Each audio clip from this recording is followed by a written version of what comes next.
Okay, perquisites की theory में देखो, ईसॉप्स में मैंने क्या एक्सप्लेन किया था वो लिखना बाकी रह गया था अपने नोट्स में। हाँ, तो अगर तुम लोग लिख रहे हो ना तो ये भी लिख देना उधर। ईसॉप्स में we have to compare the fair market value in the issue price. ESOPs में अपने को बेनिफिट क्या मिल रहा है? कंपनी के शेयर्स का जो मार्केट में वैल्यू मान लो 100 रुपया है, अपने को सस्ते में अलॉट कर रही कंपनी, लेकिन ये ऑफर ओनली एम्प्लॉयज लोग के लिए होता है, तभी तो नाम है इसका एम्प्लॉयज स्टॉक ऑप्शन स्कीम। तो अगर 100 रुपए के शेयर्स अपने को 10 में पड़े तो बेनिफिट कितने का है? 90 का। तो 90 रुपीज का एंट्री आना चाहिए। और फिर क्वेश्चन इन लोग बोलते हैं कि उसने 1000 शेयर्स खरीदे, 500 शेयर्स खरीदे, तो अपने को ये देखो मल्टीप्लाई भी करना पड़ता है, and this amount will be taxable also. अरे ईसॉप्स एग्जाम नहीं, इट इज टैक्सेबल। ये अपने डिस्कस हुआ था, खाली ये अपने नोट्स में कहीं लिखा हुआ नहीं है ना, इसलिए मैंने लिख दिया अभी। Okay, look here. नेक्स्ट देखो अभी परक्यूजर्स में क्या बचा है। पहले होमवर्क क्वेश्चन डिस्कस करना पड़ेगा बेटा। होमवर्क क्या दिया था मैंने? निकालो होमवर्क सम।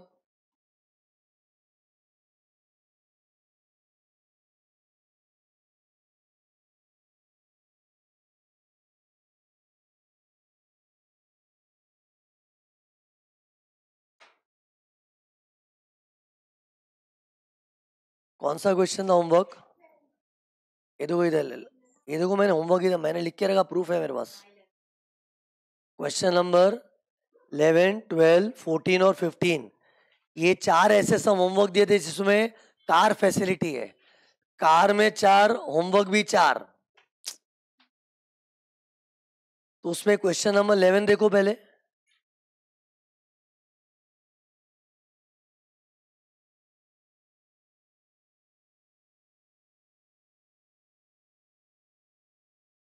सी क्वेश्चन 11 में कार वाला पॉइंट पढ़ो। क्वेश्चन 11 ही मेन लफड़े वाला था, ये देखो।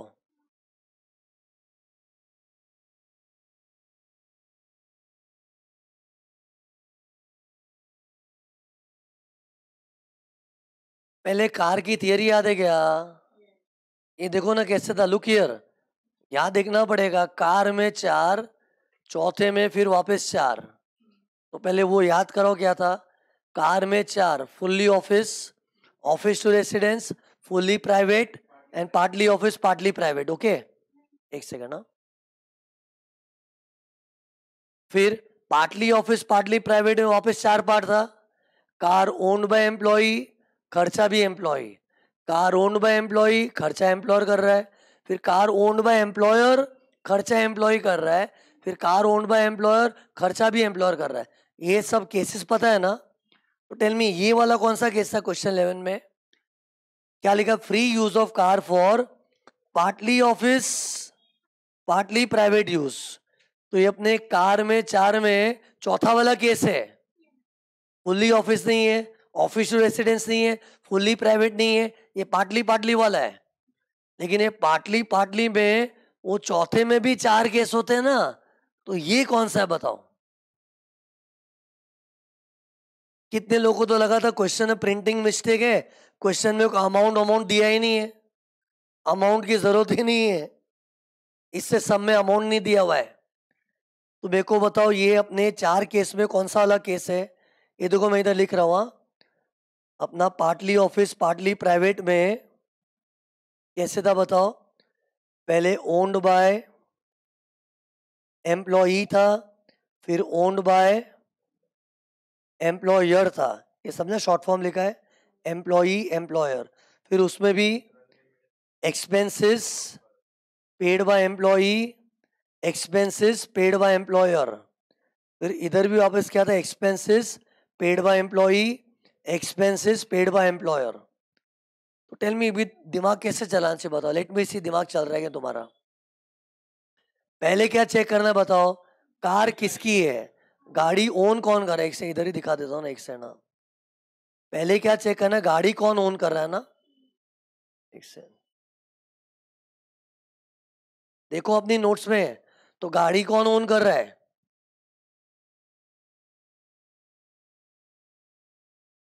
यस, बिकॉज क्वेश्चन में फ्री वर्ड दिखा है ना, एक से ना। बिकॉज क्वेश्चन में फ्री वर्ड लिखा है ना, तो उससे समझ जाना चाहिए एम्प्लॉयर की गाड़ी है। टेल मी, तेरी खुद की गाड़ी है, उसके लिए कभी ऐसा बोले फ्री में यूज कर रहा हूं? अरे मेरी गाड़ी तो मैं यूज ही करूंगा ना यार। आज अगर मैं तुमको बोलूं चलिए फ्री में यूज कर, फ्री में यूज कर कब बोलूंगा? जब मेरी चीज तुमको दे रहा हूं ना। तुम अपनी चीज फ्री में यूज करोगे, ये कितना फनी लगता है। अरे अपनी चीज तो हम यूज करते ही है ना। तो क्वेश्चन में फ्री वर्ड दिया ना, उधर दिमाग चलना चाहिए कि कार एम्प्लॉयर की है, तब जाके बोलना पड़ रहा है वाह फ्री में यूज करने मिला। लेकिन अगर मेरी खुद की गाड़ी होती तो फ्री वर्ड आता ही नहीं ना। खुद की गाड़ी तो हम यूज करेंगे ना यार। तो because of the word free, it is, ये देखो क्या है, देख, कार ओन्ड बाय एम्प्लॉयर। लेकिन अभी अगला टेंशन क्या है, एक्सपेंसेस कौन पे कर रहा है? तो पता है इधर अज्यूम करना चाहिए, जब बॉस ने गाड़ी दी है तो खर्चा भी बॉस इंकर कर रहा होगा। जो बॉस गाड़ी दे सकता है तो पेट्रोल वेट्रोल भी भरा के दिया होगा। ये सब में लिखा नहीं है, अज्यूम किया है। सी गाड़ी का मालिक एम्प्लॉयर है, वो तो समझने की बात है। ये मत बोलना ये भी तो सब में नहीं दिया था। अरे दिया नहीं, लेकिन कुछ चीजें समझी आती है। फ्री वर्ड से उतनी तो समझ लगानी चाहिए कि गाड़ी एम्प्लॉयर ओन कर रहा है। हाँ, एक्सपेंस के मामले में कुछ नहीं दिया है। Problem is silent. तो what was my line of thinking, कि जब बॉस ने गाड़ी दी है तो खर्चा भी बॉस पे कर रहा होगा। तो ये हमने अज्यूम किया था। ओके, फिर अगला टेंशन क्या है, कि छोटी गाड़ी है, देख, कि बड़ी गाड़ी है। अब कुछ नहीं बोला तो छोटी गाड़ी अज्यूम करना चाहिए। पता है क्यों? क्यों ज्यादातर रास्ते पे अपने को जो गाड़ियां दिखती है ना, वो सब 1600 सीसी वाली है। और जो ज्यादा कॉमन होता है ना रियल लाइफ पे, वो अजम्पशन करना चाहिए। सी कभी भी कुछ अज्यूम करना होता है ना, तो कुछ बातें याद रखो। एक देखो, एक तो जो ज्यादा कॉमन है वो अज्यूम करो, और एक और हैबिट बना के रखो पॉजिटिव अजम्पशन की। अरे कभी कभी ये डिलेमा होता है ना, ऐसा हुआ होगा कि नहीं हुआ होगा, तो हुआ होगा। अरे अजम्पशन के दो रूल है, एक तो पॉजिटिव अजम्पशन होना चाहिए, और दूसरा कभी कंफ्यूजन है तो क्या सोचना चाहिए, रियल लाइफ में ज्यादा क्या कॉमन है। जो ज्यादा कॉमन है वही अज्यूम करना चाहिए ना। और ज्यादातर रास्ते में कैसी गाड़ियां दिखती है, अप टू 1600 सीसी वाली। तो अपने को ये अज्यूम करना चाहिए 1800 रुपया पर मंथ। तो फाइनली देखो, गाड़ी एम्प्लॉयर का ये मैंने अज्यूम किया कि समझने का बात है। कैसे समझा? फ्री वर्ड से। हाँ, खर्चों के लिए कुछ नहीं बोला तो हमने अज्यूम किया कि बॉस पे कर रहा है, और वो ज्यादा लॉजिकल है, क्योंकि जो बॉस बॉस गाड़ी दे सकता है तो पेट्रोल भी तो भराएगा ही ना वो। एंड फिर छोटी गाड़ी हमने क्यों यूज की, क्योंकि रास्ते पे ज्यादातर अपने को छोटी गाड़ियां कॉमनली दिखती है। मर्सिडीज, बीएमडब्ल्यू, बिग कार थोड़ी कम होती है। लेकिन अपने वैगन आर, मारुति वारुति, लोकल कार्स अपने को बहुत ज्यादा दिखती है ना। जो ज्यादा कॉमन है वही अज्यूम करो। तो इधर 1800 पर मंथ लेना था। फिर ये क्या लिखा है, पढ़ो, पढ़। अरे जो भी अमाउंट चुनोगे ना, ऊपर ये तारा याद आना चाहिए। तारा बनाओ, दिख रहा है? 900 रुपया ऐड करना पड़ता है। लेकिन इफ एम्प्लॉयर प्रोवाइड्स ड्राइवर, अब ड्राइवर का कुछ नहीं दिया है। कोई बोले सर ये भी अज्यूम कर लो ड्राइवर भी दिया होगा, ये ज्यादा हो गया। पेट्रोल बेसिक है, तो बॉस गाड़ी दिया तो पेट्रोल भी भरवा दिया होगा। लेकिन ड्राइवर होना मतलब एक अलग ही प्रिविलेज है। अरे मैं इतने सालों से गाड़ी चला रहा हूँ खुद की, ड्राइवर रखा नहीं आज तक। अरे ड्राइवर रखना एक स्पेशल चीज है, and something which is special should be mentioned. और जब तक नहीं दिया जबरदस्ती ड्राइवर भी मिला होगा, ये क्यों अज्यूम करना है? सी अजम्पशन ऐसा हो कि वियर्ड नहीं लगना चाहिए। मतलब जो एकदम, मतलब नॉर्मल लगना चाहिए बराबर। जैसे गाड़ी बॉस ने दिया तो पेट्रोल तो भराएगा ना। अब ड्राइवर भी देगा, अज्यूम कर लो, ये ज्यादा हो गया ना। सी ड्राइवर कंपनियां देती है, रेयरली होता है। बहुत ही ज्यादा वीआईपी एम्प्लॉय होता है ना, उसको मैंने बोला शॉफर ड्रिवन गाड़ी मिलता है। क्या बोला था मैंने? वर्ड यूज किया था गए लेक्चर में, शॉफर मतलब ड्राइवर। ये लिख भी दो ना कहीं पर, शॉफर मतलब क्या होता है? ड्राइवर। अरे क्वेश्चन में कभी शॉफर वर्ड आ गया, पता ही नहीं होगा तो क्या फायदा?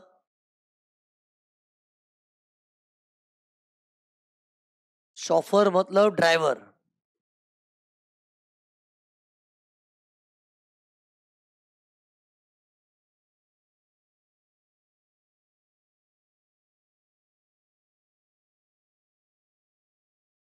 तो ये सी क्वेश्चन नंबर क्या हो गया? क्वेश्चन 11 हो गया, 11। तो इधर फाइनली क्या किया? आउटर कॉलम में 1800 पर मंथ और इंटू 12। ये मंथ्स का भी ध्यान रखने का। बाई चांस ऐसा दिया हो ना कि उसको गाड़ी अक्टूबर के महीने में दी थी, 1 अक्टूबर को, तो अक्टूबर से गिन गिन के लेना पड़ता है। लेकिन कुछ नहीं दिया तो साल भर उसने गाड़ी यूज की है। ठीक है। फिर अगला कौन सा क्वेश्चन था? क्वेश्चन 12। अब ये ट्राई करो।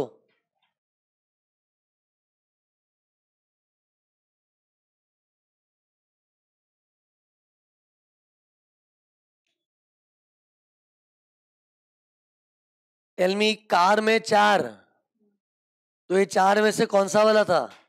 तीसरा वाला, फुल्ली प्राइवेट। ये तो खुल्लम खुल्ला लिखा ही था, इसमें तो रॉन्ग होने का चांस ही नहीं है। फुल्ली प्राइवेट लिखा ही था। तो सी उसमें हम लोग क्या करते, इधर देखो नोट्स पे भी देखते हैं वहां। फुल्ली प्राइवेट में क्या करना होता है? अरे पहले 10% डेप्रिशिएशन पकड़ना चाहिए। तो क्वेश्चन में गाड़ी का कॉस्ट दिया था, तो उसका 10% कितना है? 7 लाख गाड़ी का कॉस्ट था, 10% इज 70,000। तो ये डेप्रिशिएशन आ गया। फिर add running and maintenance expense if paid by employer. तो चेक करो गाड़ी के पेट्रोल वेट्रोल सर्विसिंग का खर्चा क्या बॉस कर रहा है? क्वेश्चन में कैसे लिखा था पढ़ो, ये देखो कैसे लिखा था पढ़ो। लिखा था running and maintenance expense paid by employer लिखा था। तो एम्प्लॉयर पे कर रहा है तो ये तो ऐड करना पड़ेगा ना।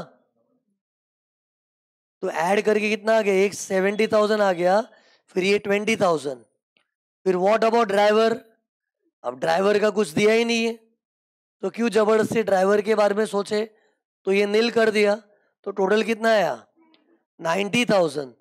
तो जो गए लेक्चर में मैं ऐसे 50,000 ऐसे मन से कुछ भी लिया था ना, जो इस सम में 90,000 आया है। फिर और कौन सा सम था? जल्दी देखो फटाफट।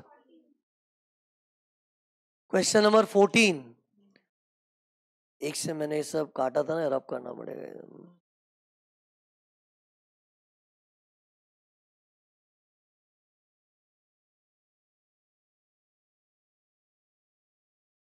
क्वेश्चन 14 देखो, 14। 14 में गाड़ी कैसा दिया था? Partly private use. तो ये क्या था बताओ? कार में 4, ये चौथा वाला था, लेकिन चौथे में फिर 4 होता है। यही सबसे बड़ा सबको टेंशन लगता है कि चौथे में जो 4 होता है वो दिमाग कैसे लड़ाना चाहिए। तो लड़ाओ, क्या लिखा है? पार्टली प्राइवेट है ना। सबसे पहले तो फ्री वर्ड लिखा है। यार फ्री वर्ड लिखा मैंने सिखाया ना। तुम लोग एक काम करो, लिख दो ना कहीं पर, ऐसे लिख दो। ये देखो मैं लिख रहा हूं, लुक। ये देखो मैं क्या लिख रहा हूं। फ्री मीन्स कार, बोल, ओन्ड बाय एम्प्लॉयर। सी ये सब चीजें लिख के रख देनी चाहिए, क्योंकि बाद में थोड़ी ना याद आएगा। अभी तो तुम्हारे माइंड में डाउट था, क्लियर हो गया, कुछ भी हो गया, हाँ चलो शांति मिली। लेकिन बाद में फिर डाउट आ जाएगा ना यार। तो ये सब चीजें लिख के रखनी चाहिए, अपना खुद का कुछ एक्स्ट्रा लिखना ही चाहिए। तो इधर भी फ्री लिखा है, तो मतलब गाड़ी कौन ओन कर रहा है? एम्प्लॉयर। फिर अगला टेंशन क्या होता है? खर्चे कौन पे कर रहा है? तो इधर क्या लिखा है? Expenses paid by employer. मतलब ये तो सुपर मजा हो गया। गाड़ी भी बॉस दे रहा है, पेट्रोल वेट्रोल भी बॉस भरा के दे रहा है। तो एकदम अपने चार्ट के अंदर लास्ट केस। तो ये देखो कार में 4, चौथे में फिर 4, और उन 4 में लास्ट वाला है कौन सा वाला? देख लो, अभी मेरे को भरोसा नहीं तुम लोग को याद हो, ये वाला केस हो गया। लेकिन इसमें छोटी वाली अमाउंट लूँ कि बड़ी वाली? वो तो मैंने बोला कुछ नहीं दिया तो गाड़ी अप टू 1600 सीसी अज्यूम करना चाहिए। ये भी कहीं लिख दो यार, गाड़ी का सीसी नहीं दिया है तो up to 1600 CC, 1800 per month. और ड्राइवर का जबरदस्ती लेने का नहीं कुछ, हाँ। ड्राइवर का जब तक इन लोग नहीं बोलेंगे ना, इग्नोर ड्राइवर। हाँ, 1600 सीसी के ऊपर की गाड़ी हुई तो क्वेश्चन में मेंशन करना पड़ेगा, करेंगे ही। कुछ नहीं दिया है तो हमेशा always assume up to 1600 CC. लिख दो कहीं पर ये, problem silent, assume up to 1600 CC.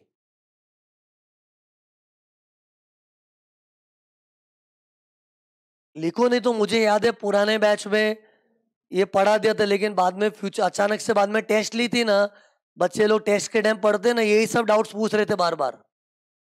तो वक्त पे नहीं लिखते ना तो बाद में डाउट आते रहता है बार बार।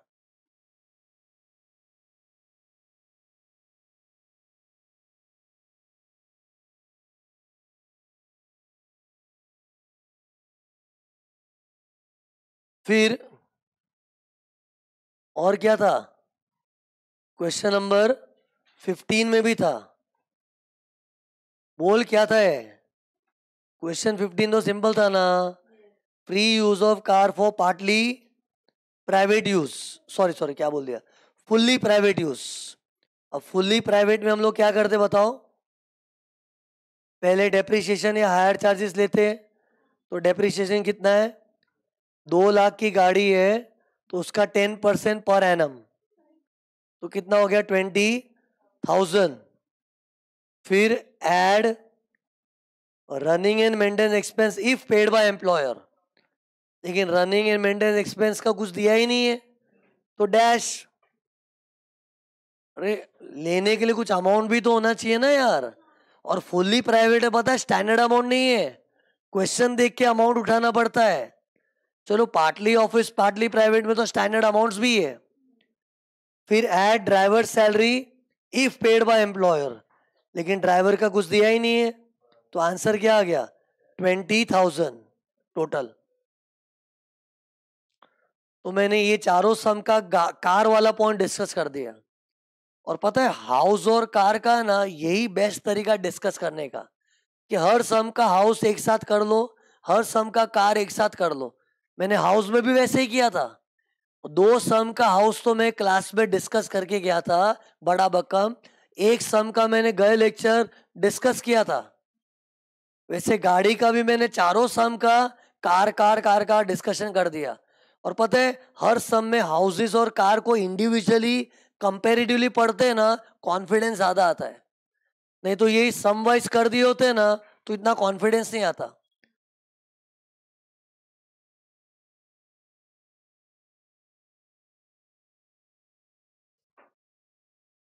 ओके, अब देखो थियरी में क्या बचा अपना, कम लाइट। कम लाइट में टी क्या था? Transfer a movable asset. Now tell me, transfer a movable asset मतलब क्या है? अरे मूवेबल एसेट मतलब कोई भी एसेट हो सकता है। ये देखो, टीवी, वॉशिंग मशीन, कंप्यूटर, गाड़ी, फ्रिज, कुछ भी।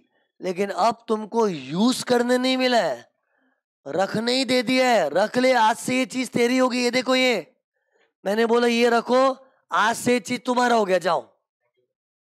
रखने को दे दिया, ट्रांसफर।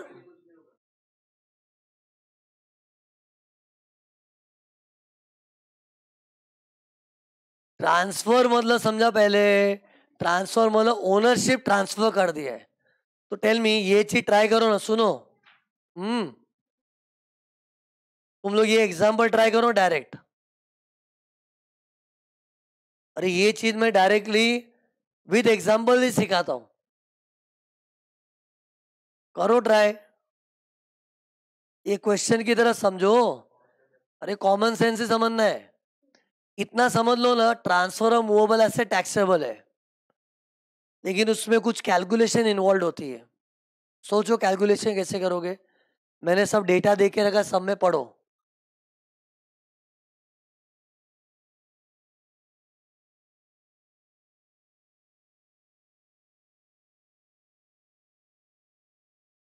पहले खुद ट्राई करना पड़ेगा।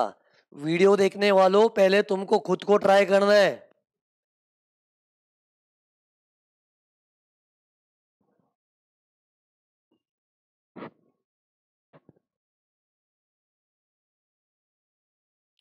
आधे लोग तो मालूम है इधर भी चालू हो जाते हैं। देखो कार लिखा है ना, कार में 4, चौथे में फिर 4।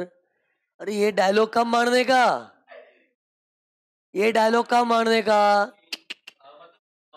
गाड़ी जब यूज करने दी। यूज, यूज मतलब रखने को नहीं दिया है। यूज कर, वापस ले लूंगा गाड़ी। सी यही पहले इसका फैसला करो, नहीं तो आगे बात नहीं बढ़ेगी। पहले बता रहा हूं, मिस्टेक होती है। अभी तुम लोग अभी नहीं किए होगे ना, एग्जाम में गुफ अप करोगे।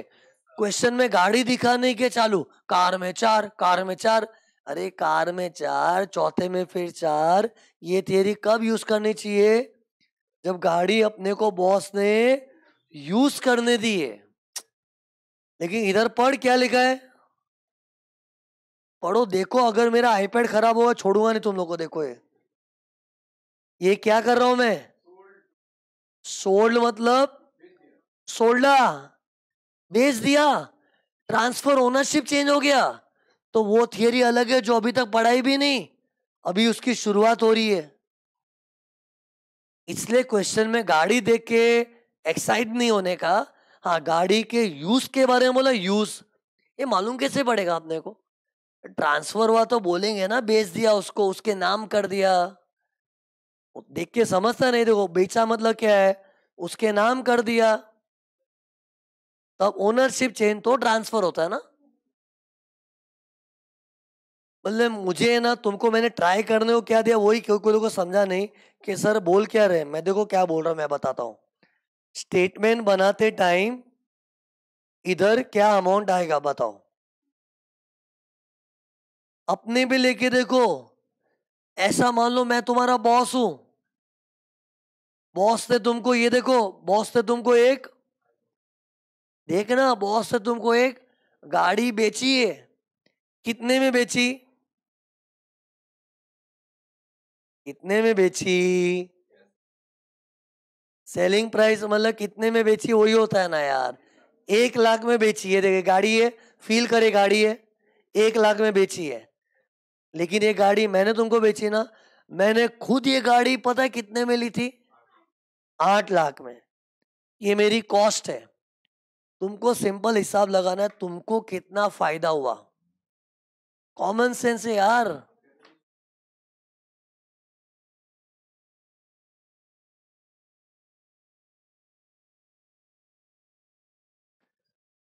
मेरे को बता, इधर ऐसा नहीं होना चाहिए। ट्रांसफर ऑफ गाड़ी बाय बॉस, 8 लाख की गाड़ी थी, वाओ, अपने को तो 1 लाख में ही पड़ी, 7 लाख का फायदा हुआ। क्या ऐसा करना चाहिए? अरे राइट रॉन्ग नहीं पूछ रहा, ऐसा करना चाहिए क्या बताओ? 8 लाख की गाड़ी है और तुमको देना कितना पड़ा? 1 लाख। तो सुन के तो क्या लगता, वाह 7 लाख का फायदा हुआ। लेकिन ये गलत सोच रहा है ना बच्चा। 8 लाख की गाड़ी, ये उसकी कॉस्ट है। लेकिन कॉस्ट कब की है? अरे बॉस ने गाड़ी कब ली थी? 2018, 18 में लिया था। 18, 18। तो 2018 मतलब अभी है कि पुरानी बात है? तो पुरानी बात है, तो तुम लोग पुराने जमाने की कॉस्ट को अभी की सेलिंग प्राइस को कैसे मैच करोगे? सेल कब हुआ बताओ, सेल कब हुआ है बता, पढ़ के बता। 5 दिसंबर 2022। 5 दिसंबर 22। और 22 मतलब अभी। तुम लोग मालूम अपना ईयर क्या एग्जाम में? 22, 23। तो सेल अभी हुआ है मतलब 1 लाख अभी का है, कॉस्ट तभी का है। तो कैसे मैच करेगा कोई यार? बॉस अगर ऐसा बोले भी ना, देख तुझे 8 लाख की गाड़ी 1 लाख में मिली, तुझे तो 7 लाख का फायदा हो गया। तो एम्प्लॉय क्या बोलेगा? बॉस 8 लाख की गाड़ी थी वो, आपने खुद ने बहुत घिसी है गाड़ी। उसकी गाड़ी की घिसाई हो के आज वो 8 लाख की नहीं है, आज उसकी घिसी पिटी वैल्यू होगी। तो वो घिसी पिटी वैल्यू के सामने देख, तुझे 1 लाख देना पड़ा, तो that will show you the benefit. And what is घिसी-पिटी वैल्यू? Written down value. मतलब ये 8 लाख की गाड़ी को प्लीज देखो ना, डेप्रिशिएट कर करके मुझे उसकी आज की WDV निकालनी पड़ेगी. एंड फिर देखेंगे इतनी WDV थी और हमें तो सिर्फ सेलिंग प्राइस के नाम पे 1 लाख ही देना पड़ा. तब जाके जो डिफरेंस है ना, वो उससे पता चलेगा अपने को कितने का बेनिफिट हुआ है. और हम लोग इस चैप्टर में बेनिफिट तो मेजर कर रहे हैं. सी वेयर देयर इज मजा देयर कैन बी सजा. तो मजा तो मेजर कर कितने का आया. और तुम 8 लाख से कंपेयर करोगे तो गलत है कि नहीं? कि 8 लाख कब का है? 2018 का है. और सेल कब हुआ है? 22 में. तो कहाँ 18 और कहाँ 22? तो ये देखो मैंने ये जो किया ना, ये एक सही तरीका है. लेकिन पता है अभी भी WDV नहीं निकाली हम लोग ने. स्क्रीन पर देखो ना मैं किधर जाके अटका हूं. पहले इतना याद करो, फिर आगे बढ़ाता हूं ना यार. क्या करना है? 8 लाख क्या बोलते हैं? ओरिजिनल कॉस्ट है. फिर उसमें से डेप्रिशिएशन काट के उसका अभी का WDV निकालो. फिर वो अभी की WDV कंपेयर विथ अभी की selling price. So difference will be your benefit. तो पता अभी टेंशन क्या है? WDV कैसे निकालेंगे.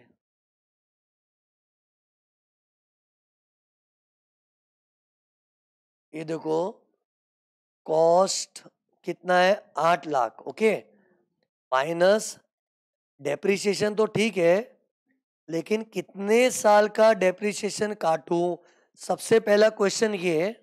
सी WDV आ जाएगा, वो तो तुम लोग बचपन से निकाल रहे हो यार. लेकिन डेप्रिसिएशन कितने साल का कट होगा? क्या रेट से कट होगा? मेथड कौन सा होगा?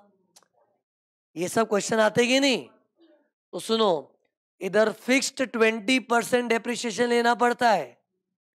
करो बाया 20%, 20%, 20%, 20% हो गया बायाट.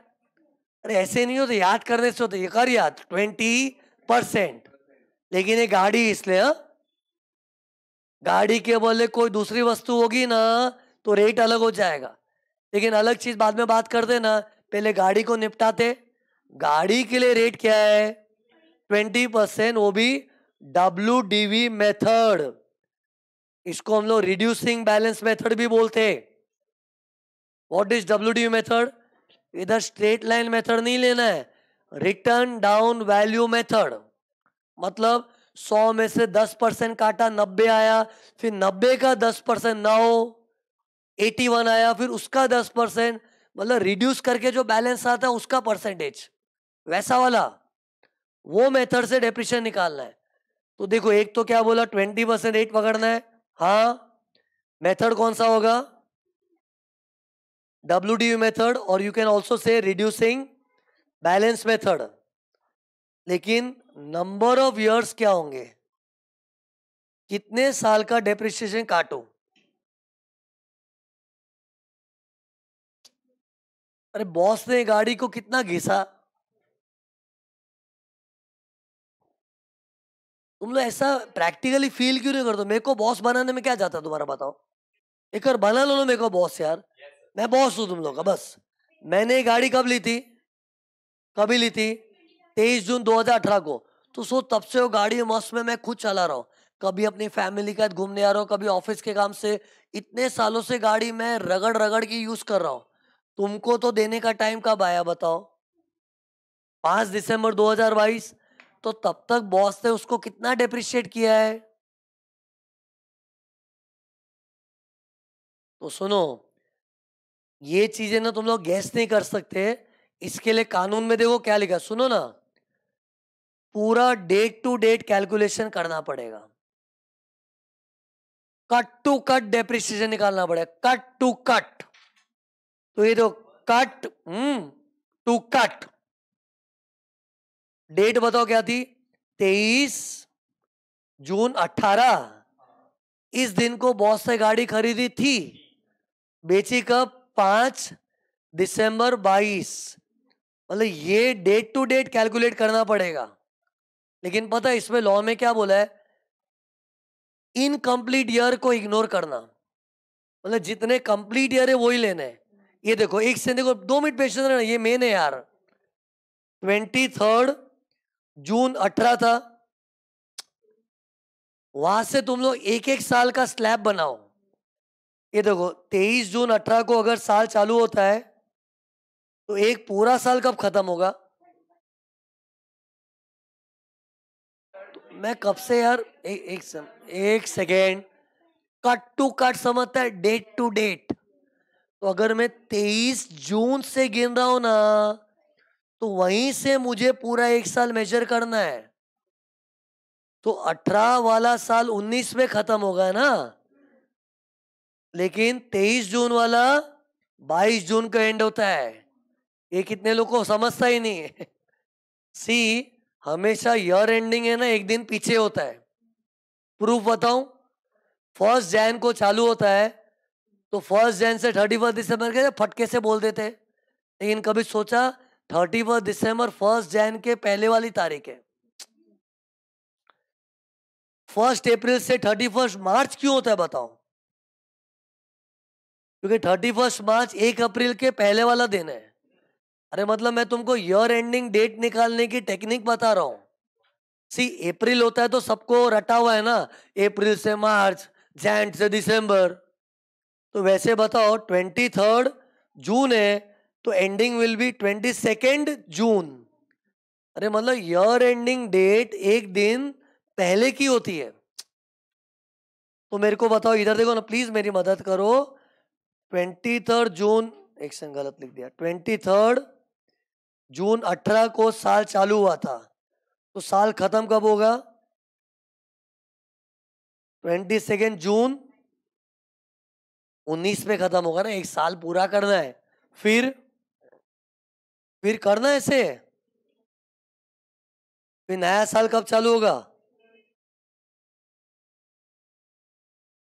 22 जून 20 आ गया। ऐसे मैं कब तक करूंगा? मेरी नजरें इस पे टिकी हुई दिख रही है।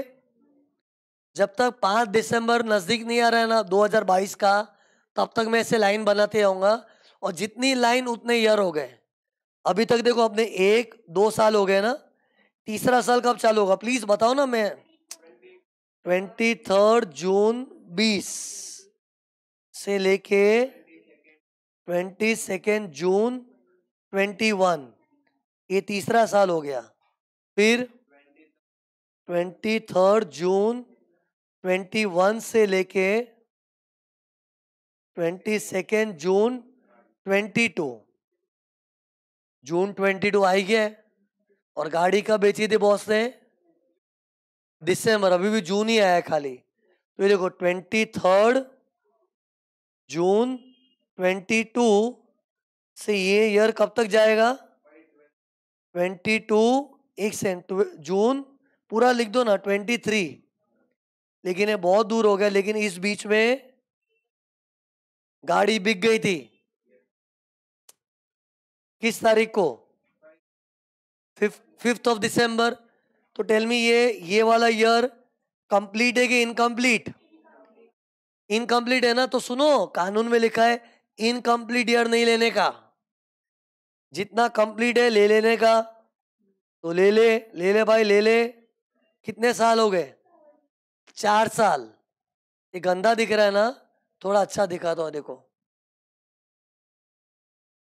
देखा जादू? ये देखो, हमने शुरू कहां से किया था? 23 जून 18 से लेके जो परचेज डेट थी। कितने लोग का नींद के नशे में लगते हैं, सर 23 जून के पीछे क्यों पड़े? पागल हूं मैं? 23 जून, ये देख, ये क्या लिखा है? क्या लिखा है? मैं क्या करूं? बॉस ने गाड़ी अगर 23 जून को खरीदी तो वहां से गिनना पड़ेगा ना। अगर अपने क्वेश्चन में ऐसा बोले बॉस ने 6 नवंबर को गाड़ी ली थी, 6 नवंबर 2016, तो चालू हो जाऊंगा तब से। 6 नवंबर 2016 से 5 नवंबर 2017, 6 नवंबर 17 से 5 नवंबर 18, ऐसे एक एक साल के स्लैब बनाने का। लेकिन जिधर लगा ना कि अपना ईयर, ये देखो मैं कुछ कर रहा हूं, अपना ईयर अधूरा रह गया। टेल मी, ये वाला ईयर अधूरा क्यों हुआ? अरे ये ईयर तो कंप्लीट कब होगा? कंप्लीट 22 जून 23 को होगा। लेकिन सेल कब हो गया? 5 दिसंबर 2022। ये डेट में कहां से लाया? अरे भाई वो भी क्वेश्चन में दी होगी। मतलब अपने को लगा ना जो ईयर के मिड में सेल हुई है वो ईयर को इग्नोर कर दो। सी तुम लोग बोले ऐसे कुछ भी अरे ये चीज इनकम टैक्स में लिखी है कानून में, मैं अपने मन से नहीं पढ़ा रहा हूं। मेरा हिसाब थोड़ी चलता है यार। मैं तुमको अपने मन की कुछ भी चीजें बता दो, कानून पढ़ा रहा हूँ, कानून पढ़ा रहा हूँ, कानून में लिखा है। और तुम लोग पता है परक्यूजेट्स की सारी थियरी कहां दी है? Rule number 3। एक दिन बोला था क्लास में, ये सब रूल नंबर 3 में दिया है। ये चीज को देखो मैं इंग्लिश में कैसे बोल रहा हूं, सुनो ना। Depreciation should be computed for complete years, ignoring the incomplete year, and starting from purchase date up to the sale date।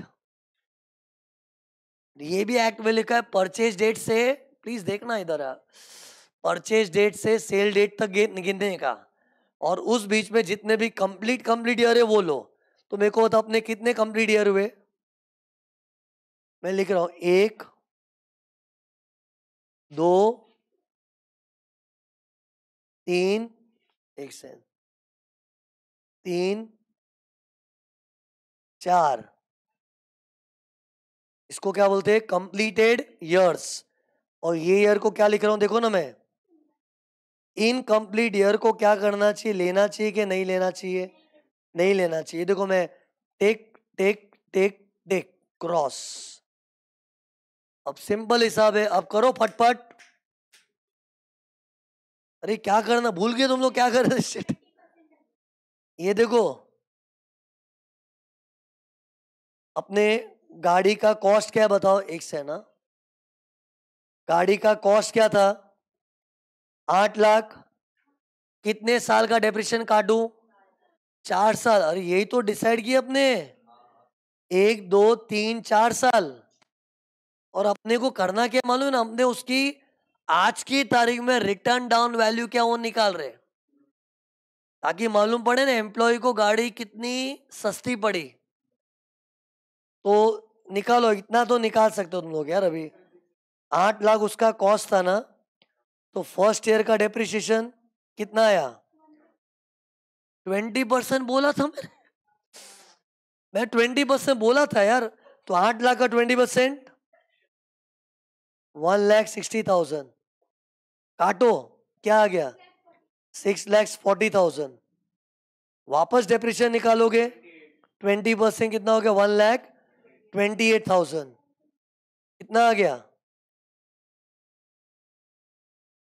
5,12,000। वापस 20% डेप्रिसिएशन आएगा, 1,02,400 ना। गिनो भैया कितने साल का निकालना है? 4 साल का। ये कितना है रिड्यूसिंग बैलेंस? 4 lakhs बराबर।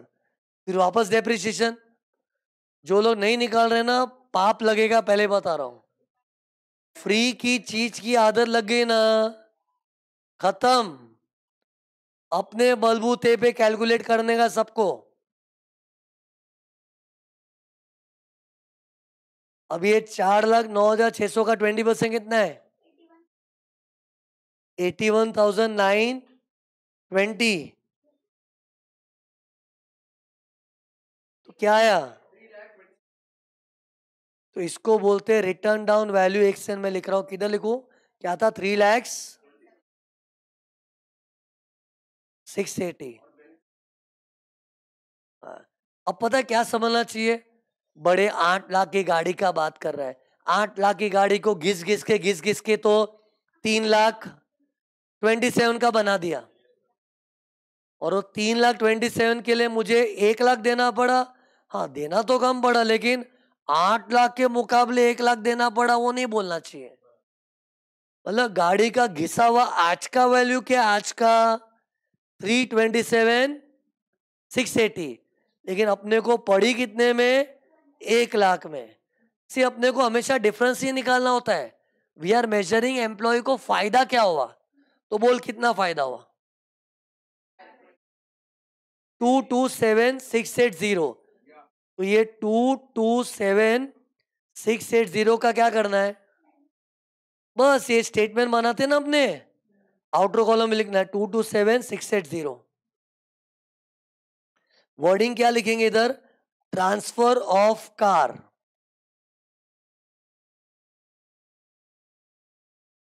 समझा। लेकिन सुनो, आज ये गाड़ी के साथ हुआ है, कल किसी और के साथ हो सकता है।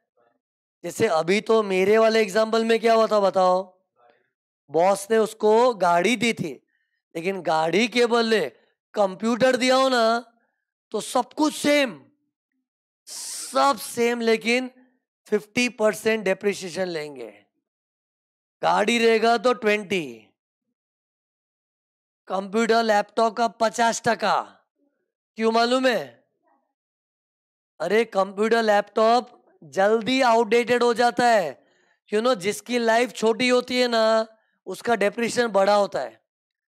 तुम लोग पता है, ये कंप्यूटर जो सामने दिख रहा है अपने क्लास में, भले ये मैंने नया लिया है, लेकिन 2-3 साल में आउटडेटेड हो जाता है। तो नई टेक्नोलॉजी आती है ना यार, और जैसे ही नई टेक्नोलॉजी आई, यही कंप्यूटर अपने को डब्बा लगने लगता है।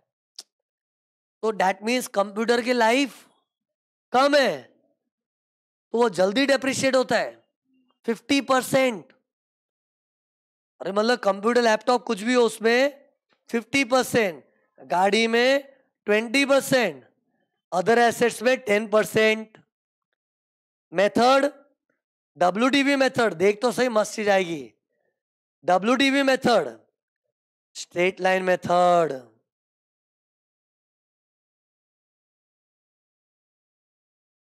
क्या डाउट आएगा,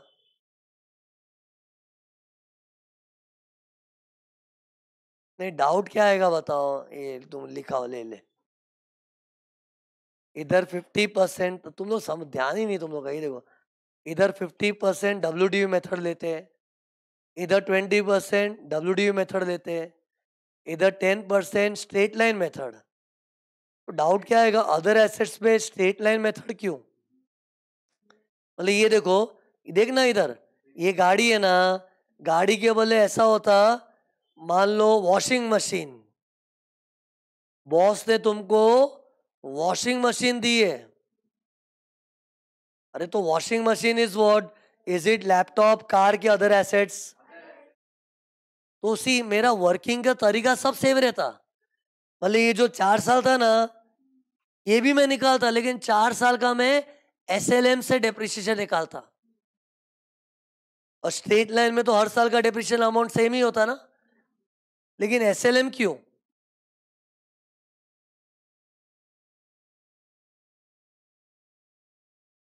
अदर एसेट्स में स्ट्रेट लाइन मेथड क्यों, तो सी लुक हियर, ये देखो, सी गवर्नमेंट ने क्या सोचा मालूम, ये देखो कंप्यूटर तो क्या है, कंप्यूटर के नेचर को समझ के हमने 50% रेट रखा है। गाड़ी, तो गाड़ी के नेचर को देख के दे हुए हमने 20% रखा है, लेकिन अदर एसेट्स में तो हजारों चीज हो सकती है। पहले मानो अदर एसेट्स में हजारों वैरायटी हो सकती है, टीवी, फ्रिज, वॉशिंग मशीन, कुछ भी हो सकता है, video camera, digital camera, it can be anything. लेकिन फिर भी गवर्नमेंट ने ऐसे ही 10% कुछ भी ले लिया ना, इससे गवर्नमेंट ने बोला चलो SLN ले लो इधर। लेकिन ये ऐसे ही कुछ भी लिया है कि एसेट को समझ के लिया है, एसेट को समझ के लिए है, और समझ के लिए तो WDV मेथड ज्यादा अप्रोप्रिएट होता है। WDV मेथड ज्यादा अप्रोप्रिएट क्यों होता है, क्योंकि स्ट्रेट लाइन मेथड में एसेट जीरो हो जाता है, स्ट्रेट लाइन मेथड में एसेट जीरो हो जाता है, लेकिन WDV मेथड में एसेट जीरो नहीं होता है। तुम लोग कैलसी पे कभी ट्राई मारना, कोई भी अमाउंट के ऊपर WDV मेथड से डेप्रिशिएशन निकालना, 10%, 5% जो भी निकालो, माइनस कर करके लास्ट में कुछ ना कुछ बचेगा ही। अरे लास्ट में 10 रुपया भी WDV बची तो उस पर 20% डेप्रिशिएशन निकालोगे तो 2 रुपया, 8 बचा। फिर उस पर 20% निकालोगे तो 1.6। अरे WDV मेथड में कुछ बचता ही है। और ये रियल चीज क्यों मालूम है? असली जिंदगी में भी कोई भी एसेट जीरो नहीं होता है। अरे आज तुम्हारे घर एसी पड़ा है, तुम उसको कितना भी रगड़ के यूज कर लो, जीरो थोड़ी होगा यार। भंगार में निकालेंगे 10 रुपया तो देगा ना कोई एसी का यार। लेकिन स्ट्रेट लाइन मेथड एसेट को जीरो बना देता है। सी तुम लोग समझे नहीं मैं क्या बोल रहा हूँ? कंप्यूटर में ना गाड़ी में लॉ थोड़ा रियलिस्टिक होके कर रही है। और रियलिस्टिक मेथड कौन सा होता है मालूम है? WDV। मेरे को होता है WDV को कब से मैं रियल मेथड क्यों बोल रहा हूँ? रियल क्यों है? तो WDV में एसेट जीरो नहीं होता है। और पता है असली जिंदगी में भी देखो, ये मोबाइल को मैं कितना भी घिस लूं, कितना भी मतलब 10 साल के बाद भी बेचूंगा, मतलब चल भी नहीं रहा है, लेकिन इसके स्पेयर कार्ड का कोई 10-20 रुपया तो दे देगा ना यार, 5 रुपया दे देगा कोई। तो रियल लाइफ में भी वही होता है ना। तो WDV मेथड ऐसा ही होता है कि तुम कितना भी डेप्रिशिएट हो, एंड में कुछ बचेगा। लेकिन स्ट्रेट लाइन मेथड थोड़ा रियलिस्टिक क्यों नहीं है? क्योंकि वो एसेट को जीरो बना देता है। कभी एसेट को जीरो हुआ है, अपने घर का कोई भी सामान ले लो, तुम्हारे घर पे टीवी पड़ी है, कितना भी रगड़ के उसको डब्बा हो जाएगा, लेकिन भंगार भाव में 50 रुपए दे के आएगा ना कोई, तो कोई जीरो थोड़ी होता है। तो सीख बोलना क्या चाह रहा हूं, देखो ना, कंप्यूटर और गाड़ी में गवर्नमेंट ने ना थोड़ा रियलिस्टिक होके सोचा है, इसलिए उसका मेथड भी WDV रखा, विच इज मोर रियलिस्टिक। और परसेंटेज भी उसको समझ के रखा कि कंप्यूटर लोग जल्दी वेयर आउट होते तो 50%। गाड़ी थोड़ी लंबी चलती है यार, गाड़ी कंप्यूटर की तरह 2-3 साल में आउटडेटेड हो जाए, गाड़ी चलता है तो उसका 20% रखा। लेकिन अदर एसेट्स में गवर्नमेंट है ना थोड़ा जनरल वे सोच रही है कि चलो अभी ऐसे तो एसेट्स लोग का कोई अंत नहीं है, तो इससे गवर्नमेंट ने क्या बोला, चल ना ऐसे 10% ले लो SLM से। एंड गवर्नमेंट इसको लेके ना ज्यादा सीरियस नहीं है। पता है क्यों? क्योंकि रियल लाइफ में बॉस अपना लैपटॉप एम्प्लॉय को दे देगा, गाड़ी दे देगा, ये दूसरी चीजें देने के चांसेस कम होते हैं। कभी देखा बॉस अपने घर का टीवी लाके तेरे को दे रहा है, बॉस अपने घर का वॉशिंग मशीन? बोलने में तो मैं कुछ भी बोल दूंगा, होना भी तो चाहिए ना। रियल लाइफ में क्या होता है बताओ? एट द मोस्ट क्या होगा, जैसे बॉस के पास अच्छा लैपटॉप पड़ा था, एम्प्लॉय को बोला ये लैपटॉप चाहिए तेरे को, चल रख ले, तेरे लिए खाली 5,000 में, तो हो भी सकता है। गाड़ी यूजुअली लोग क्या है, जैसे बॉस लोग तो अमीर होते हैं ना, एक गाड़ी को यूज करके वो नई गाड़ी लेने का सोचता तो पुरानी गाड़ी निकाल देता है। अरे मतलब लॉ ने क्या सोचा कि अक्सर कोई लैपटॉप या गाड़ी निकालने का सोचता है और वो एम्प्लॉय को सस्ते में देवे, वो ज्यादा कॉमन है। इसलिए गवर्नमेंट ने इसके लिए बहुत ही सीरियस रूल बनाए। लेकिन बाद में लॉ ने क्या सोचा, बाय चांस कोई अदर एसेट दे दिया तो बाय चांस, चलो भले रेयर है, बाय चांस हुआ तो उसके लिए भी गवर्नमेंट ने चलो एक कैजुअली रूल बना दिया, चल ना ऐसे 10% ले लो। अब पता नहीं कौन सा एसेट है, 10% भी ऐसे कुछ भी है, कंप्यूटर का 5%, सॉरी कंप्यूटर का 50% ऐसे कुछ भी है, कुछ भी नहीं, वो कंप्यूटर को माइंड में रखते हुए था।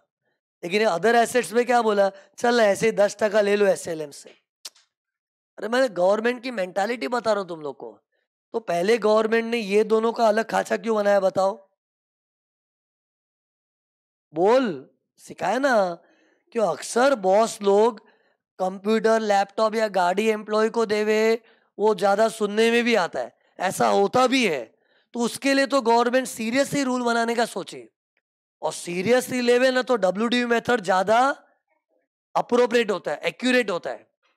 लेकिन अदर एसेट्स का रूल तो क्यों बनाना पड़ा? क्योंकि रूल अधूरा नहीं रह सकता ना। आज अगर कानून बोलेगा छोड़ना अदर एसेट कोई होता नहीं है, लेकिन हो गया तो कभी कोई बॉस अपने एम्प्लॉय को घर का माइक्रोवेव ओवन दे दिया तो उसके लिए कानून में कुछ तो लिखा हुआ रहना चाहिए ना। उस चक्कर में अदर एसेट्स की बात आई। इसलिए इसमें ना लॉ ने एक जनरल 10% बोल दिया, स्ट्रेट लाइन मेथड। ये देखो, एक सेकेंड, मैंने फॉर्मूला ऐसा क्यों लिखा है? सही लिखा है? ऐसे ही तो किया हम लोग ने यार, अभी हम लोग ने किया। अभी हम लोग ने, बताओ, ये वाले क्वेश्चन में क्या मैंने 8 लाख की गाड़ी माइनस 1 लाख का सेलिंग प्राइस ऐसे सॉल्व किया था? अरे मतलब, is it cost minus sale price कि डब्ल्यूडीवी माइनस सेल प्राइस? सी, कॉस्ट तो पुराना होता है, आज की तारीख का डब्ल्यूडीवी माइनस सेलिंग प्राइस, इन दोनों की टक्कर से पता चलता है फायदा क्या हुआ था। अरे वही तो किए थे हम लोग। तो सी, मैंने तुमको इधर जो सिखाया ना, एक्सप्लेनेशन खत्म हो गया था। ये तो खाली मैं भी बता रहा हूँ कि देखो बच्चों, वो तो गाड़ी का था, इसलिए मैंने 20 कर लिया था। वही कंप्यूटर होता तो 50 करते, मेथड वही रहता। लेकिन बाय चांस कोई अदर एसेट होता तो हम लोग 10% एसएलएम से करते। खत्म। ट्रांसफर ऑफ मूवेबल एसेट की थियरी खत्म। अब पता है इसमें लफड़ा क्या होता है? ये चार्ट और वो चार्ट मिलता जुलता दिखता है।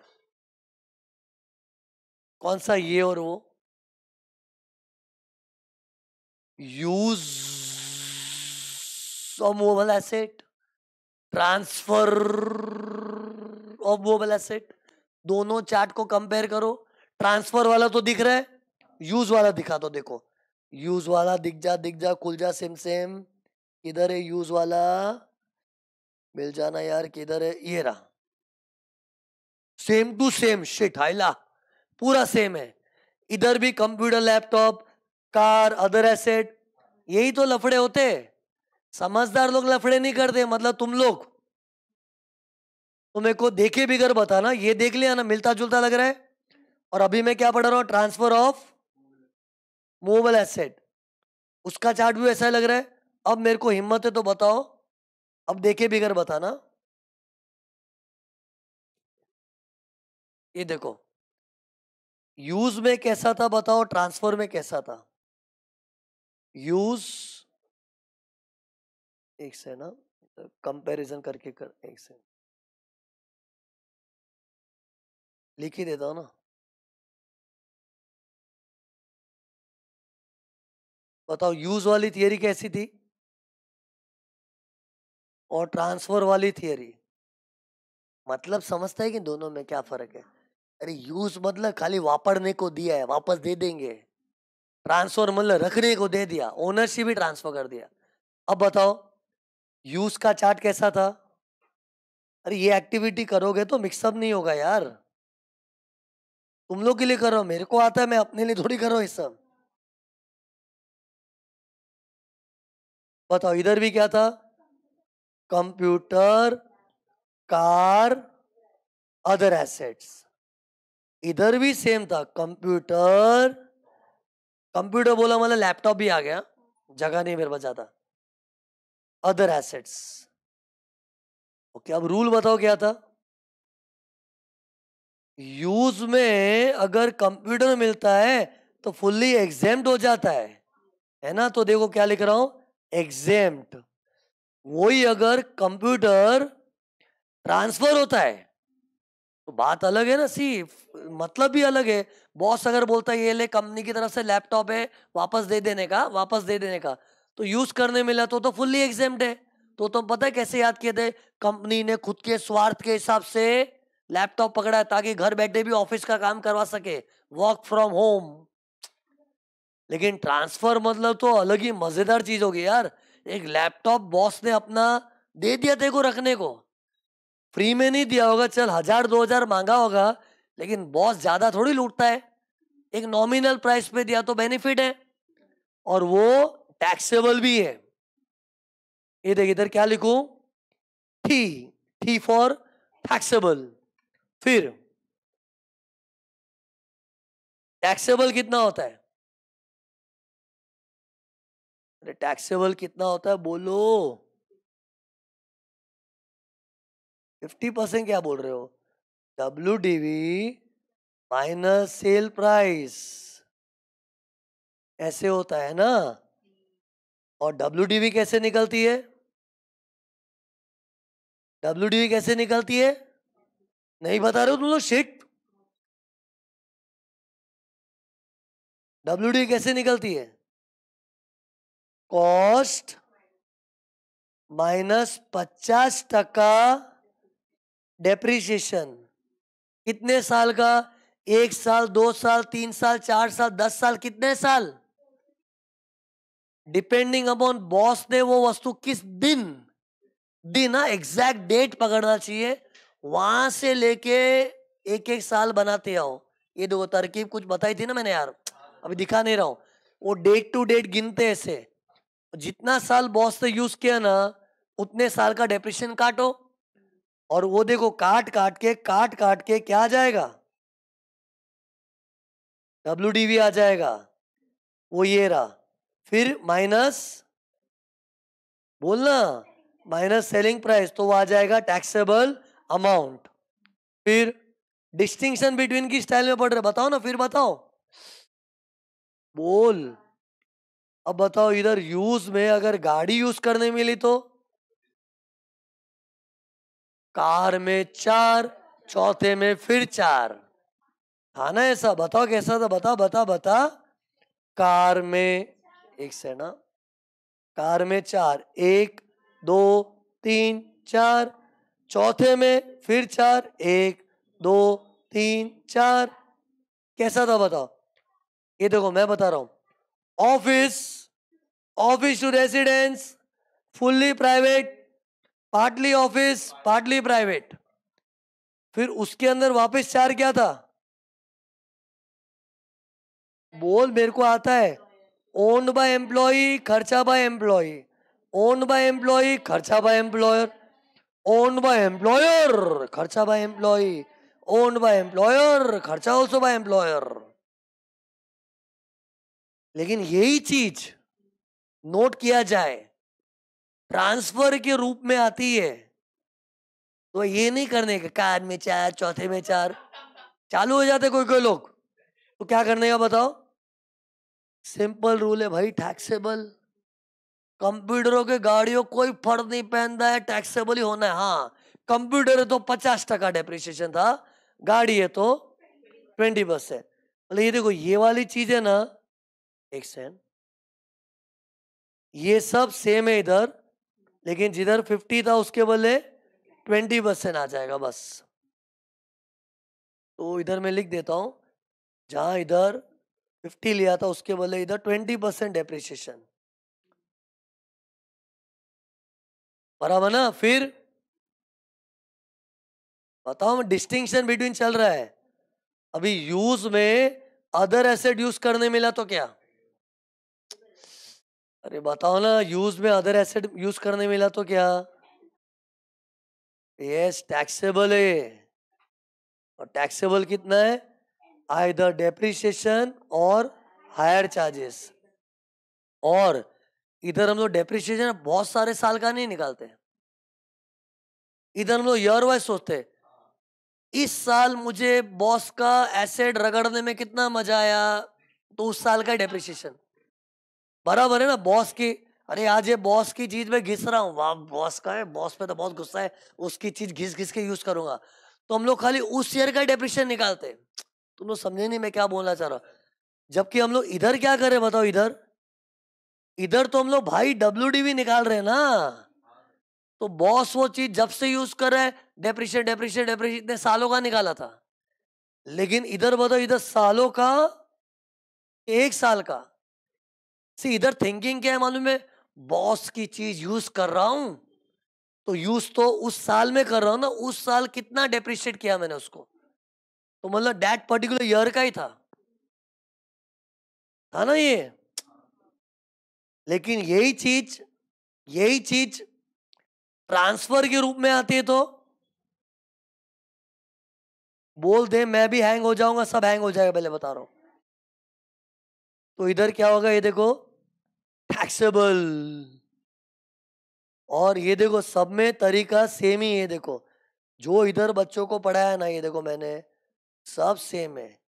लेकिन अदर एसेट्स में क्या हो जाता है? 10% डेप्रिसिएशन आता है और SLM मेथड से आता है। फर्क खाली इधर ही था, ये WDV मेथड, ये WDV मेथड और ये स्ट्रेट लाइन मेथड था, लेकिन सब में अप्रोच यही थी। हाँ, अरे इधर थिंकिंग है उसकी अभी क्या वैल्यू है और अपने को कितने प्राइस पे मिला, डिफरेंस निकाल रहे हम लोग। सी ये कंपेयर करके पढ़ोगे तो कंफ्यूजन नहीं होगा, नहीं तो क्या होगा मालूम है, इसको हमेशा अलग ही पढ़ते रहोगे, इसको अपनी जगह पे अलग पढ़ते रहोगे, इसको, तो कंफ्यूजन हो जाता है। एक बार मेहनत करके दोनों डिस्टिंक्शन के फॉर्म में याद कर लिया ना, जिंदगी भर के लिए याद हो गया।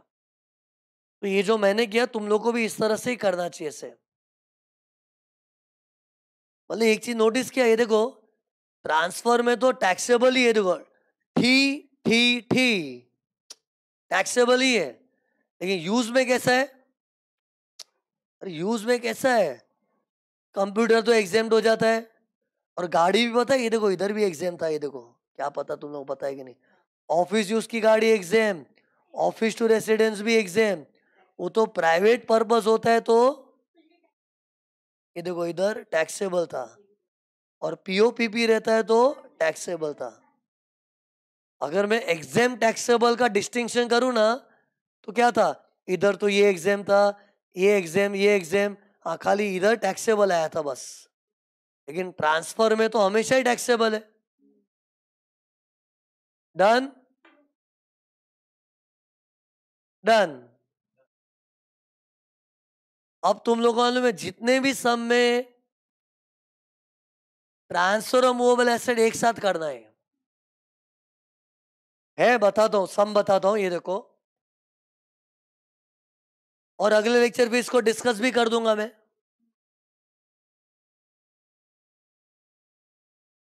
उल्टा जाते देखो, क्वेश्चन 15 मैं बताऊंगा नहीं, वो चीज कौन सी नहीं बताऊंगा, वो खुद सोचो। एक तो क्वेश्चन 15 होमवर्क में इधर लिख रहा हूं, होमवर्क इधर लिख रहा हूं, देखो होमवर्क क्वेश्चन नंबर 15, ओके। फिर 14 में नहीं है, 13, क्वेश्चन नंबर 13, फिर फिर फिर बस।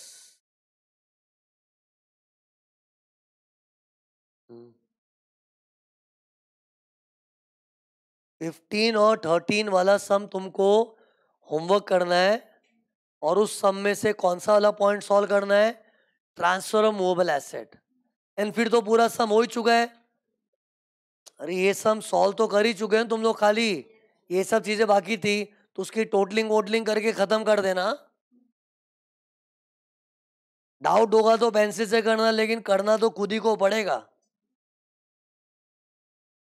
और बाद में ना सुनो, ये जो एग्जाम्पल मैंने लिया था ना, एक सेकंड ना, ये देखो, ये जो एग्जाम्पल से मैंने सिखाया था, मैंने देखो ये गाड़ी का एग्जाम्पल लिया था, ये एग्जाम्पल भी अच्छी तरह से लिख देना, लेकिन सी ये, अरे ये अधूरा है, इस पे क्या कंप्लीट करना पड़ेगा, अरे वो था ना WDV माइनस सेलिंग प्राइस। अरे मैं तो वर्किंग किया था, लेकिन मिट गया ना, देखो मैं ऐसे लिखता हूँ ना कभी भी, वो तो मिट जाता है, हाइलाइटर है, तो ये तो तुम लोग के पास रहेगा रिकॉर्ड पे, लेकिन तुम लोग को WDV निकालनी पड़ेगी। कैसे निकालोगे बताओ, इधर 8 लाख का कॉस्ट है, माइनस 1 2 3 4 साल का डेप्रिसिएशन, 20%, क्योंकि गाड़ी है, यही कंप्यूटर होता तो 50 लेते, अदर एसेट्स होता तो 10%, बस स्ट्रेट लाइन मेथड से लेते। तो मतलब इसको भी है ना ढंग से पूरा फिनिशिंग टच के साथ करना, ऐसे नहीं कि तुमको मोबाइल ऐप के अंदर खाली इतना ही देखने मिला, इतना ही कॉपी किया, पूरा WDV माइनस सेलिंग पर पूरा वर्किंग करके दिखाना। मेरे को तो आंसर भी याद है, क्या था, 326, सॉरी 327 680 कुछ आया था WDV, और माइनस 1 लाख में बेचा है, 227,680 बेनिफिट था। तो वो पूरा सॉल्व करके करना, तो मतलब ये भी एक प्रैक्टिस हो जाएगा, और 2 सम मैं तुमको होमवर्क में दिए, उधर भी प्रैक्टिस हो जाएगा अपना। क्वेश्चन 15 और 13 होमवर्क है।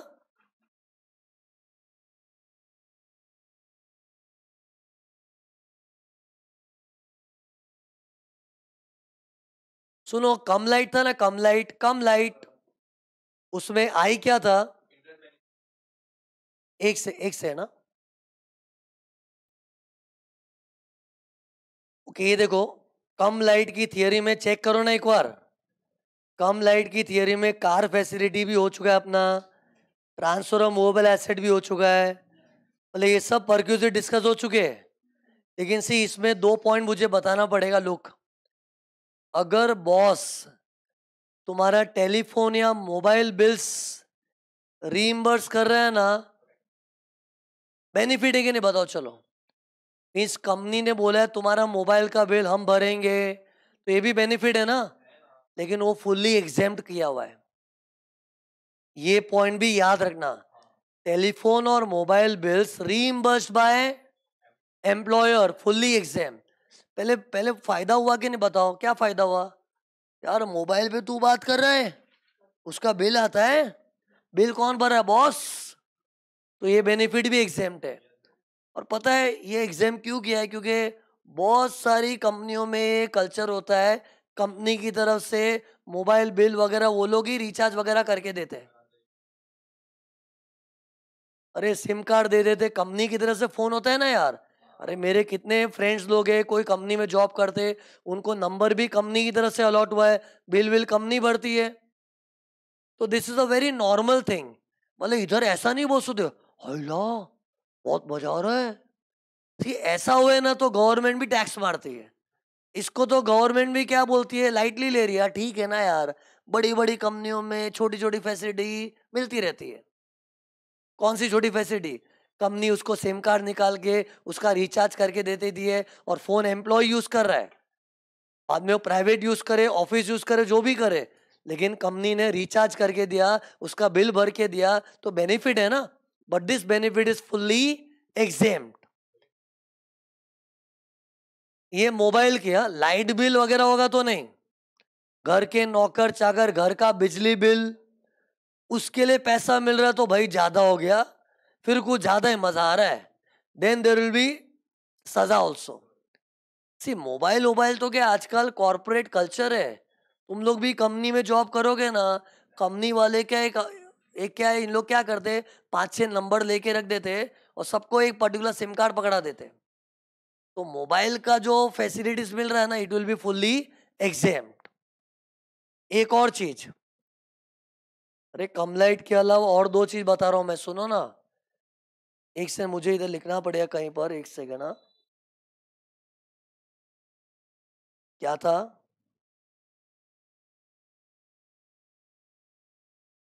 मोबाइल बिल्स, बोल, पेड बाय एम्प्लॉयर। क्या लिखा हूं? ये फुल्ली एग्जेम्प्ट है।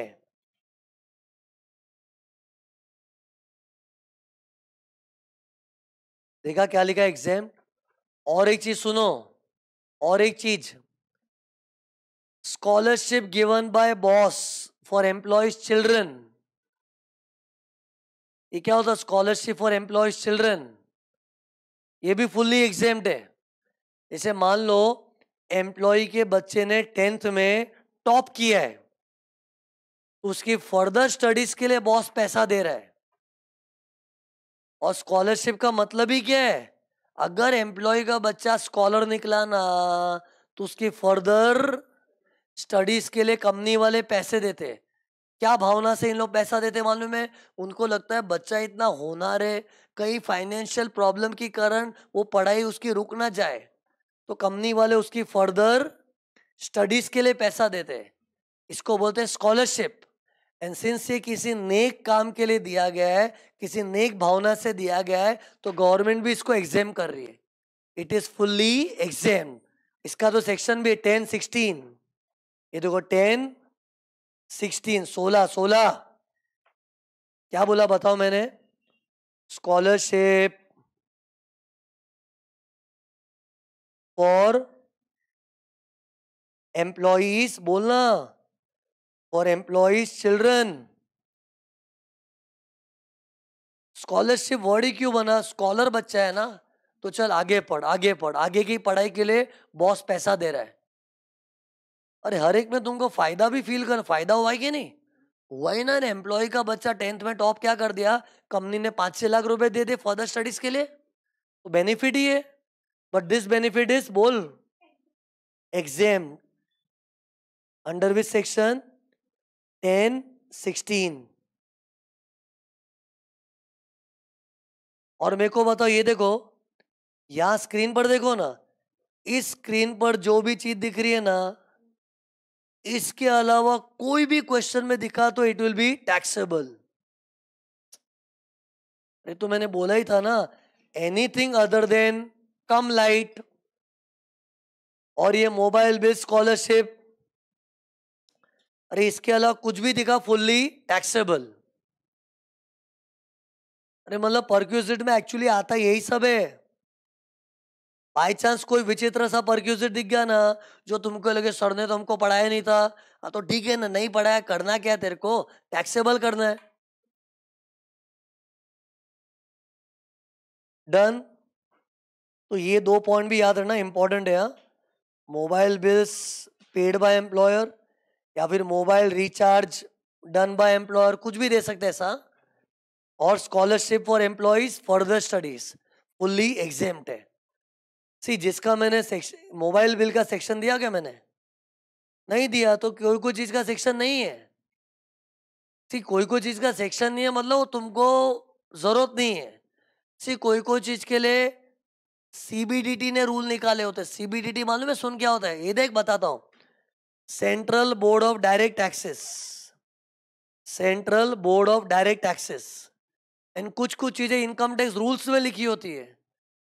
इन शॉर्ट कुछ ऐसी चीजें ना जिसका तुमको अंडरलाइन सेक्शन याद करने का जरूरत नहीं है, तो मैं नहीं दे रहा हूं तुमको. तो जिधर भी 10 जैसा आया ना, पहले बताना पड़ता है, क्योंकि उतना तो तुमको याद रहना ही चाहिए.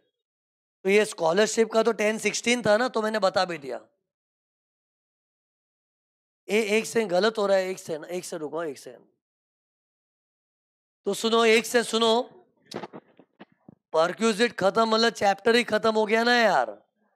अब देखो चैप्टर का वाइंडिंग अप सेरेमनी सेक्शंस के साथ. इस चैप्टर में बच्चों हमने इतने सारे टेंस देखे हैं. अब इन सब 10 का क्या पर्टिकुलर से बताना, मतलब कौन से 10 का क्या सेक्शन बताना पड़ेगा. पहले मैं एक काम करता हूँ, सब 10 लिख देता हूँ. तुम लोग देखो ना, मेरी स्टाइल देखो, मेरी स्टाइल देखो ना प्लीज. ये देखो, पहले मैंने क्या किया है, 5 बार क्या लिखा है, नहीं सुन रहे लोग. 5 बार मैंने 10 लिखा है. देखो इधर, 10. 5 बार हो गया. 10 के बाद आगे भी कोई नंबर आता है कि नहीं? क्या आता है?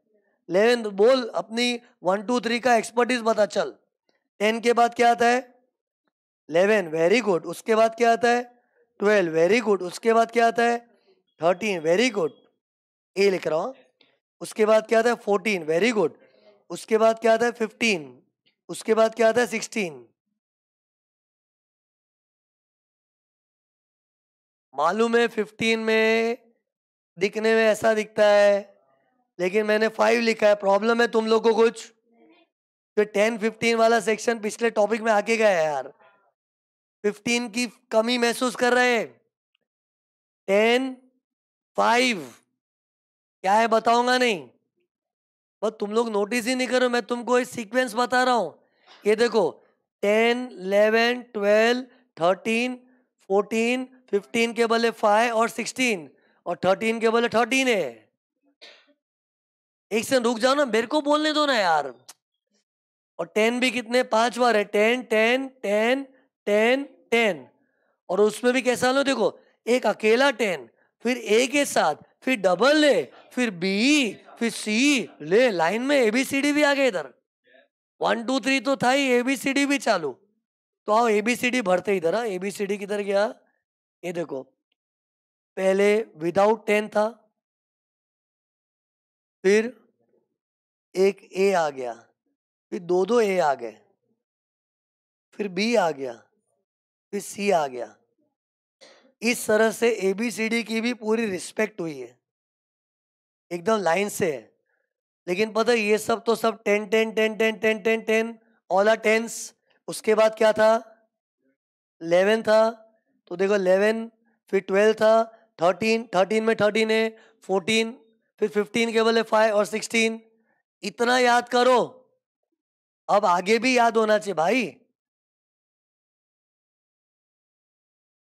क्या था बताओ, gratuity, pension, leave, salary, RC, VRC.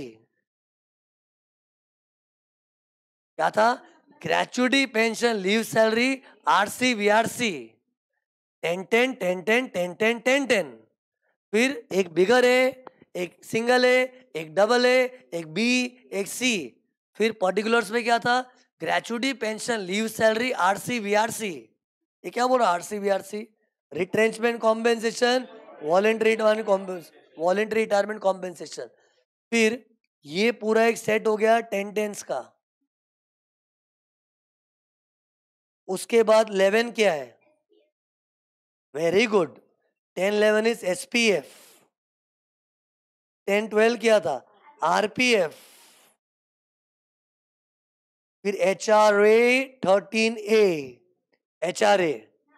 फिर टीसी हट, टीसी उधर, टीसी हट, टीसी उधर, लेकिन उसमें एच को छोड़ दे। और ये सी कितने, 3 है। टीसी हट, टीसी उधर, ये 10 14 हो गया। फिर 10 5 leave travel concession, 10 16 scholarship for employees children, अभी भी पढ़ाया था स्कॉलरशिप।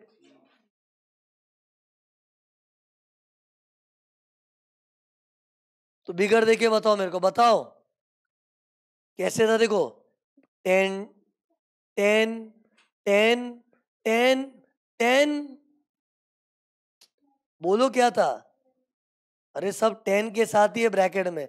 एक अकेला 10 था, एक 10A था, फिर 10 डबल ए था, फिर 10B था, फिर 10C था, फिर क्या था, gratuity, pension, leave, salary, RC, VRC.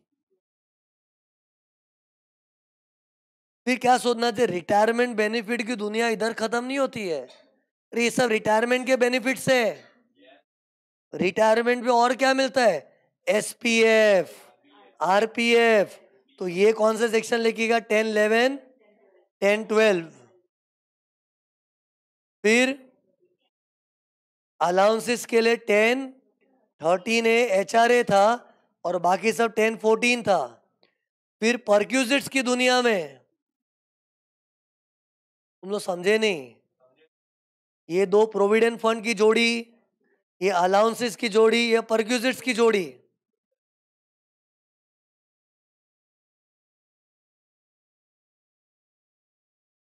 अरे मतलब थोड़ा मेहनत करोगे तो याद हो जाएगा ना यार। पहले तो लाइन से सब रिटायरमेंट के बेनिफिट से, gratuity, pension, leave, salary, RC, VRC. फिर रिटायरमेंट से रिलेटेड प्रोविडेंट फंड याद आएगा, एसपीएफ, आरपीएफ। फिर दो अलाउंस का जोड़ा, दो परक्यूजिट्स का जोड़ा। अलाउंस में 10 13 है, एचआरए 10 14, टीसीआर टीसी उधर, बाकी वाले सब है ना। फिर दो परक्यूजिट्स में एक 10 5 लीव ट्रैवल था, 10 16 स्कॉलरशिप। तो ये थोड़ा है ना ढंग से, ये मैंने बहुत गंदा लिखा है, इसको थोड़ा अच्छी तरह नीटली प्रॉपर टेबल बना के कॉपी करना पड़ेगा। क्योंकि इसी ये वाले टेंस और इनकम फ्रॉम अदर सोर्स वाले टेंस, ये सब टेंस पूरे मुंह पे बाहर होने चाहिए। क्योंकि सी जो सेक्शन जरूरी नहीं है मैं जबरदस्ती दूंगा भी नहीं, लेकिन जो दिया है वो मुंह पे बाहर होना चाहिए। तो अभी अगले लेक्चर जब टेकअप लूंगा तो ये सब भी पूछूंगा, याद रखना। तो इसके साथ ही अपना क्या खत्म हो गया, इनकम फ्रॉम सैलरी समाप्त।